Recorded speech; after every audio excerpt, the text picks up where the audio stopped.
Eu sempre digo que para uma coisa existir como esse microfone, alguém teve uma ideia e foi lá e materializou essa ideia. Então, em 1814, Samuel Colt foi o cara que criou a primeira arma de fogo. A China já tinha desenvolvido a pólvora e ela usava isso de uma forma meio arcaica com o bambu. Olha que interessante. E o que é legal você entender sobre o tiro? O tiro, ele tem alguns fundamentos. E quais são esses fundamentos? Primeiro, o sistema de mira. Tá? Você tem que ter um bom sistema de mira.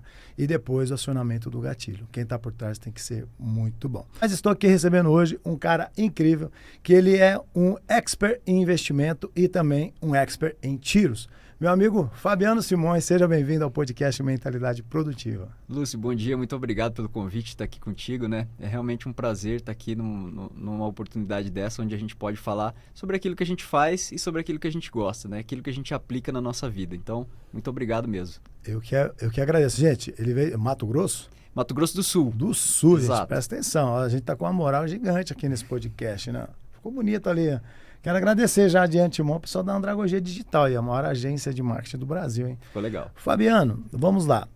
Esse podcast, as pessoas, às vezes elas perguntam, né? O que eu assisto para que eu consiga dar uma direção na minha vida? Eu falo para você, precisa ouvir histórias. Histórias de pessoas que realmente foram lá, pegaram uma semente, jogaram no solo, cultivaram, criou lá a árvore, saiu o fruto, essa pessoa vendeu e depois ela foi para o desfrute. Sim. Então, o podcast Mentalidade Produtiva não é só sobre negócios, é sobre a história que levou você a chegar nesse negócio. E o que isso mudou na sua vida e o que isso muda na vida de pessoas. Então, eu quero que, assim, de uma forma resumida, não muito resumida, é claro, Sim. que você conte um pouco da sua história. Quem é o Fabiano Simões? Ah, legal. Então, Lúcio, eu sou um cidadão aí de uma cidade muito pequena no interior do estado, né, de Mato Grosso do Sul. A cidade chama-se Bela Vista, onde eu nasci. Ela é fronteira com o Paraguai ali. Né? E eu sou de uma família que nós não tínhamos nada, né? Desde a época do meu avô, do meu pai.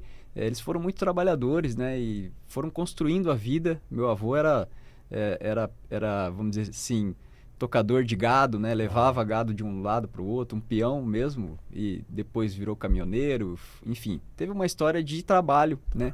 E teve 3 filhos, e os 3 filhos trabalharam e foram construindo a vida, né? E até mesmo na época que eles eram até novos, eles chegaram a comprar fazendas, né? Com tudo com fruto do trabalho. E eu sempre, desde quando nasci, eu cresci ouvindo essas histórias, né, de negócios, né, de empreendimento, né, de produzir alguma coisa realmente. Isso com uma referência muito grande do meu pai. E eu nunca me imaginei, como eu te disse, né, na oportunidade antes daqui, um empregado, um assalariado. Né? Eu nunca tive essa ideia de ganhar um salário e sobreviver dessa maneira. Você já tinha uma mentalidade produtiva. Eu já comecei, vamos dizer, a ser formado dessa maneira. Então, sempre gostei bastante de estudar, né, e vir para São Paulo, morei em São José dos Campos, estudei, fiz, vamos dizer assim, gostava muito de estudar mesmo. Eu acho que isso foi um grande diferencial que eu pude ali, naquela oportunidade, conhecer o mercado financeiro. Tinha amigos em comuns que trabalhavam no mercado. E eu fui ali com interesse, com vontade, né? Eu acho que quando as pessoas querem conhecer uma coisa, elas têm que ir para cima daquilo para começar a entender como funciona. E naquela época, o mercado só negociava ações, né? Era um mercado que era só ações, compra e venda de ações. Então, não existiam essas plataformas, não existiam corretoras. Existiam, mas era muito inicial ainda. Isso eu falo aí, sei lá, há 20 e poucos anos atrás. Eu era bem novinho mesmo, estava lá na... Você é novinho ainda, hoje em dia, né, gente? Já fiz 40, mas vamos dizer assim, eu estava com 18, 19, 20 anos, né? Então, há 20 e poucos anos atrás, era bem inicial mesmo. Depois o mercado foi evoluindo muito, mas eu sempre fui estudando. Apesar da minha família ter uma origem nada a ver com isso, né? Como eu disse, éramos pecuaristas, fazendeiro depois, né? No que aconteceu. E eu fui para conhecer o mercado. E isso realmente fez toda a diferença. Quando eu voltei para onde eu morava, nós já fomos para a capital, que era Campo Grande, Mato Grosso do Sul, e lá eu já montei um escritório de investimentos. Isso já por volta de 2012, mais ou menos, foi quando eu comecei realmente, que eu me tornei agente autônomo de investimentos, e aí eu comecei a trabalhar com a XP Investimentos no nosso escritório. E de lá para cá, fui aprendendo na prática, né? Vendo o que o cliente precisava, Meu primeiro cliente tinha R$ 10.000 para investir, eu fui lá para conhecer os investimentos, como funcionavam, então foi muito na prática mesmo. E a partir dali eu comecei a ter clientes cada vez maiores, né, cada vez maiores. O mercado começou a desenvolver muito, as plataformas ficaram todas eletrônicas, né, a nossa empresa evoluiu bastante, né, e hoje a gente tem ali na nossa empresa uma custódia de R$ 1 bilhão, atingimos Uau. já em final de 2023, então a Rio Negro hoje é uma referência de escritório ali no estado, né, em todo o centro-oeste, região centro-oeste. E é diferente daqui, aqui a gente está em São Paulo, as empresas nascem muito, né, nesse setor, nascem muito aqui em São Paulo, né? E a nossa nasceu lá no interior, né, e de lá está vindo para cá. Então isso é assim, é um caminho inverso do que normalmente ocorre, né? Vocês foram disruptivos, né? A gente sempre fala assim, né? Quando você falou Bela Vista, né? Não sei se você sabe, mas é uma cidade que ela foi uma cidade também que nos deu o privilégio de ter o maior artista brasileiro, que é o Ney Matogrosso. Exatamente. Ney Matogrosso veio dessa cidade. Isso mesmo. E então, automaticamente, para você que não conhece essa cidade, você já sabe que é uma cidade que, quando ela gera alguém ali, essa pessoa tende a ser alguém muito importante nessa terra. Quando a gente fala sobre investimento, você fala assim, eu fui pro lado do investimento.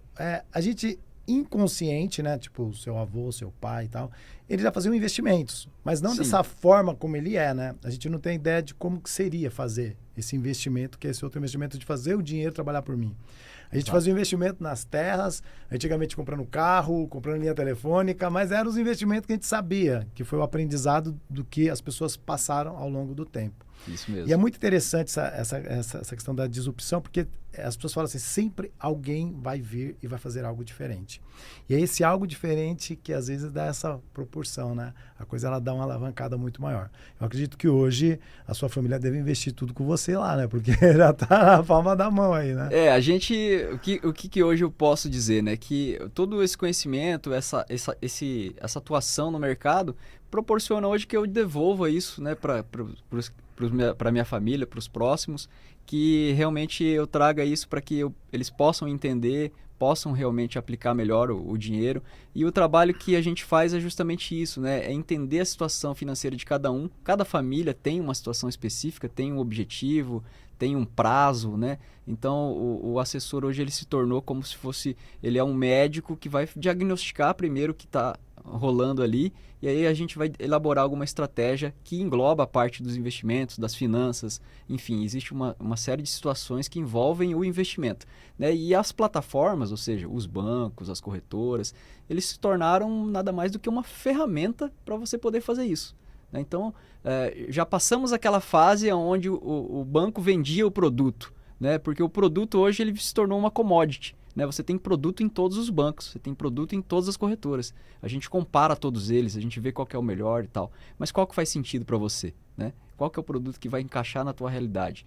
Então, essa é nosso desafio é esse, é entender a situação financeira da pessoa e ajudar ela a montar essa carteira, o volume dessa carteira. Às vezes está começando, às vezes já tem um volume alto, então a gente tem que analisar muito bem isso daí para poder chegar.